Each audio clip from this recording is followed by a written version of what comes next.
అందరికీ నమస్కారం. Welcome to chit chat with acting Guru. ఈరోజు తెలుగు ఫిల్మ్ ఇండస్ట్రీలో కాలానుగుణంగా యాక్టింగ్లో ఎలాంటి పరిణామాలు చోటు చేసుకున్నాయి, ఎలాంటి మార్పులు వచ్చాయి అన్న విషయం మీద కూలంకషంగా మనం చర్చించుకుందాం. అయితే మొట్టమొదటిలో అంటే బ్లాక్ అండ్ వైట్ సినిమాల దగ్గర నుంచి ఈ ప్రజెంట్ ట్రెండ్లో వచ్చే సినిమాల వరకు మనం ఒకసారి పరిశీలించి చూసుకున్నట్లయితే చాలా తేడాలు, చాలా వేరియేషన్స్, చాలా ఇంప్రూవ్మెంట్స్, చాలా మార్పులు జరిగాయి.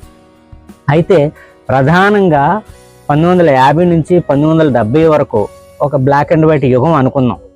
1970 నుంచి 1990 వరకు కలర్ సినిమాలు యుగం అని అనుకుందాం. ఆ తర్వాత సినిమా స్కోప్ దగ్గర నుంచి ప్రజెంట్ ట్రెండ్ వరకు 3 రకాల డిఫరెన్సెస్గా మనం మాట్లాడుకుంటే, బ్లాక్ అండ్ వైట్ సినిమాలు తీసేటప్పుడు బేసిక్గా వాళ్ళు హిస్టారికల్ థీము, తర్వాత మైథలాజికల్ ఇవి ఎక్కువగా చేసేవారు.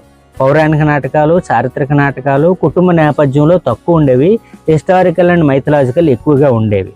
అయితే అప్పట్లో ప్రధానంగా ఎస్విఆర్, గుమ్మడి గారు, కైకాల సత్యనారాయణ గారు, ఎన్టీఆర్, ఏఎన్ఆర్, నాగయ్య గారు ఇలాంటి పెద్ద పెద్ద ఆర్టిస్టులు చేసేవారు. వాళ్ళందరూ ప్రధానంగా స్టేజ్ బ్యాక్గ్రౌండ్ నుంచి వచ్చిన వాళ్ళు, థియేటర్ బ్యాక్గ్రౌండ్ నుంచి వచ్చిన వాళ్ళు.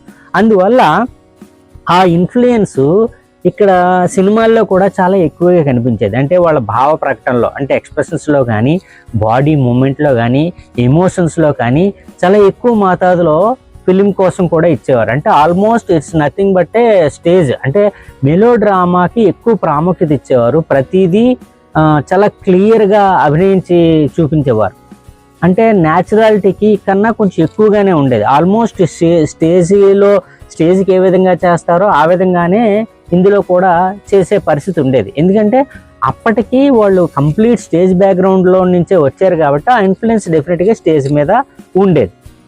అయితే ఇప్పుడు మనం black and white movie trend నుంచి కలర్ మూవీ ట్రెండ్కి షిఫ్ట్ అయ్యాం. ఈ కలర్ మూవీస్లో ప్రధానంగా మనం చూసుకుంటే కృష్ణ, శోభన్ బాబు, మురళీమోహన్, హర్నాథ్, కృష్ణన్ రాజు ఇలాంటి ఆర్టిస్టులు అందరూ ఈ కోవకు చెందుతారు. ఆ బ్లాక్ అండ్ వైట్ ట్రెండ్కి ఈ ట్రెండ్కి ప్రధానంగా వచ్చిన మార్పు ఏంటంటే, ఇందులో నటనలో సహజత్వం ఎక్కువ పాళ్ళు ఆపాదించడం జరిగింది. అంటే ఇంతకుముందు మెలో డ్రామా ఉండేది, ఇప్పుడు ఆ మెలో డ్రామా కొంచెం తగ్గి రియలిస్టిక్ అప్రోచ్కి ప్రాముఖ్యత పెరిగిందనమాట. అలాగే టెక్నికల్గా కూడా కొంచెం స్ట్రాంగ్ అవ్వడం మొదలుపెట్టారు. సో ఎక్కువ ఫ్యామిలీ ఓరియంటెడ్ మూవీస్ ఎక్కువగా ఇందులో ఫ్యామిలీ డ్రామాసే ఎక్కువగా, చారిత్రకం కన్నా పౌరాణికం కన్నా ఎక్కువ ఫ్యామిలీ డ్రామాసే ఈ కలర్ దీంట్లో ఎక్కువగా వచ్చాయి. ఆ తర్వాత ఇంకా 1980 తర్వాత నుంచి కంప్లీట్ మోడర్న్ యుగం వచ్చేసినట్టే. అందులో ప్రధానంగా చిరంజీవి, బాలకృష్ణ, వెంకటేష్, నాగార్జున ఈ హీరోల ట్రెండ్. వీళ్ళకి వచ్చేటప్పటికి ఏమవుతుందంటే, హీరోలకి స్టార్ ఇమేజ్ రావటం, తర్వాత యాక్టింగ్లో ఎక్కువ న్యాచురాలిటీకి ఎక్కువ ప్రాధాన్యత ఇవ్వడం, స్టైల్, తర్వాత ఫైటింగ్స్కి, డాన్స్లకి ఎక్కువ ప్రాముఖ్యత ఇవ్వడం. ఇంకా డాన్స్లకి మ్యాక్సిమం హై పీక్ స్టేజ్కి తీసుకెళ్ళింది చిరంజీవి గారు.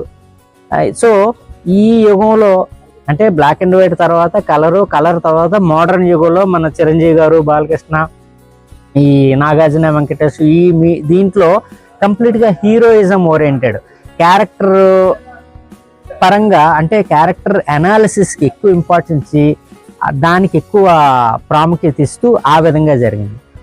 అప్పటి నుంచి ప్రజెంట్ ట్రెండ్ వరకు, ఇంకా ప్రజెంట్ అయితే కంప్లీట్గా న్యాచురలిస్టిక్ అప్రోచ్కి పూర్తిగా షిఫ్ట్ అయిపోయారు. ఇంత డ్రాస్టిక్ చేంజ్, రియలిస్టిక్ అప్రోచ్కి ప్రాధాన్యత రావడానికి కారణం ఏంటంటే, వరల్డ్ వైడ్ ఎక్కువ ఎక్స్పోజర్ రావడమే దానికి కారణం. ఉదాహరణకి టాలీవుడ్, బాలీవుడ్, తర్వాత కోలీవుడ్ వీటికి మించి హాలీవుడ్ ఇన్ఫ్లుయెన్స్ ప్రపంచం ఉన్న అన్ని దేశాల మీద హాలీవుడ్ ఇన్ఫ్లుయెన్స్ చాలా బాగా విస్తృతంగా ప్రచారం జరిగింది. అప్పట్లో హాలీవుడ్ మూవీస్ని రీజనల్ లాంగ్వేజెస్లో డబ్బింగ్ చెప్పేవారు.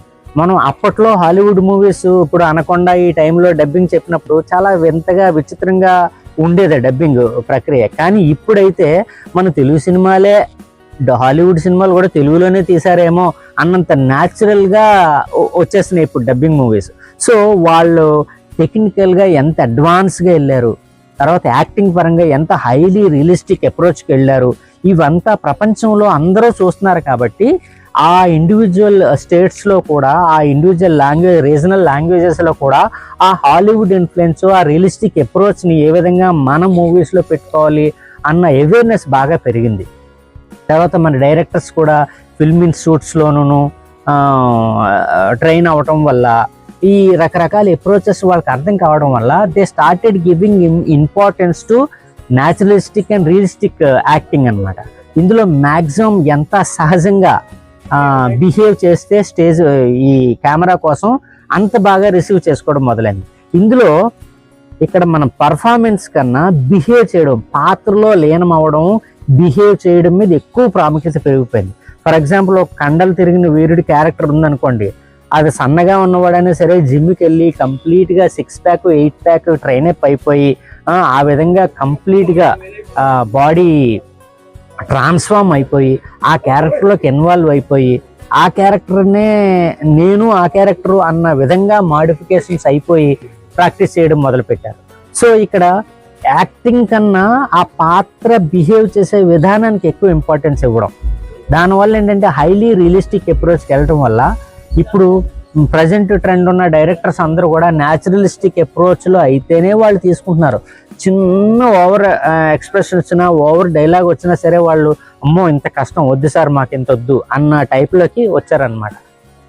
So black and white trend నుంచి ప్రజెంట్ హైలీ న్యాచురలిస్టిక్ అప్రోచ్ వరకు, అంటే పాత్ర పూర్తిగా ట్రాన్స్ఫర్మేషన్, హీరోలు ఆ పాత్రకు తగ్గట్టుగా ట్రాన్స్ఫార్మ్ అయిపోవడం, ఆ ట్రాన్స్ఫార్మ్ అవడం కోసం 1 సంవత్సరం 2 సంవత్సరాలు తీసుకున్నా సరే అంతవరకు ఆగటమే. ఇంతకుముందు గెడ్డాలు కావాలంటే ఆర్టిస్ట్ అనేవాడు చాలా నీట్గా క్లీన్ సేవ్తో మీసాలు గెడ్డాలు లేకుండా ఉండేవాడు. వాడికి కావాలంటే మీసము గెడ్డము మేకప్ పరంగా తగిలించుకునేవారు. ఎప్పుడు నీట్గా ఉండాలి ఆర్టిస్ట్. ఇప్పుడు అలా కాదు, ఒక విలన్ క్యారెక్టర్గా పలానా రగ్గడ్ లుక్ రావాలంటే వాడి లైఫ్లో సినిమా కంప్లీట్ అయ్యే వరకు అదే రగ్గడ్ లుక్ మెయింటైన్ చేయాలి, అదే బిహేవియర్ మెయింటైన్ చేయాలి. అలాగే స్మూత్ క్యారెక్టర్ ఉందంటే వాడు అలాగే బిహేవ్ చేయాలి. అంటే ఆ క్యారెక్టర్ కోసం కంప్లీట్గా వాళ్ళు తయారైపోతున్నారు అనమాట. ఇది ప్రజెంట్ ట్రెండ్. మార్పు అనేది జీవితంలోనూ సమాజంలోనూ ఈ సృష్టిలోనూ చాలా సహజం.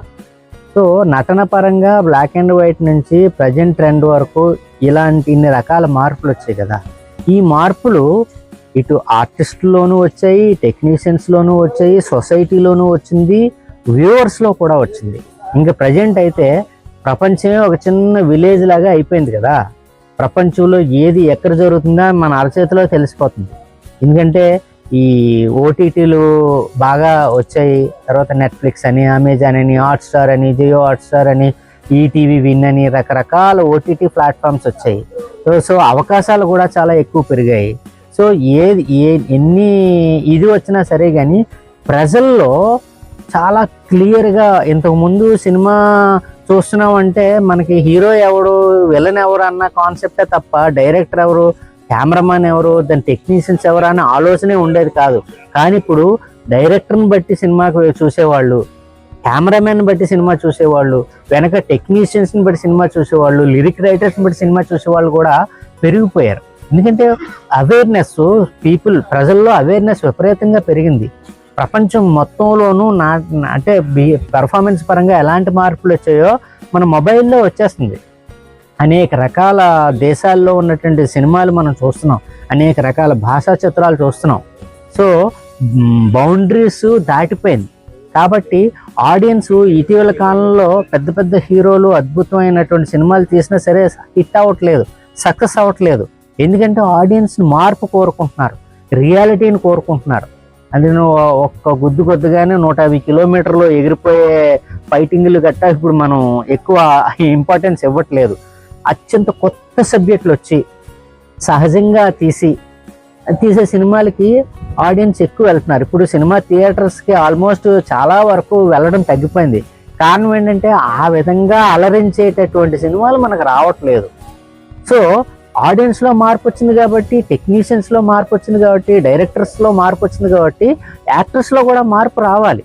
సో ప్రజెంట్ సొసైటీ ఏం కోరుకుంటుంది, అక్కడ ఏ రిక్వైర్మెంట్ ఉంది అన్నది యాజ్ అన్ ఆర్టిస్ట్ మనం కూడా తెలుసుకొని అప్డేట్ అయిన రోజున డెఫినెట్గా మనం కూడా ఆ ప్రవాహంలో ఈదుకొని వెళ్ళడానికి అవకాశం ఉంటుంది.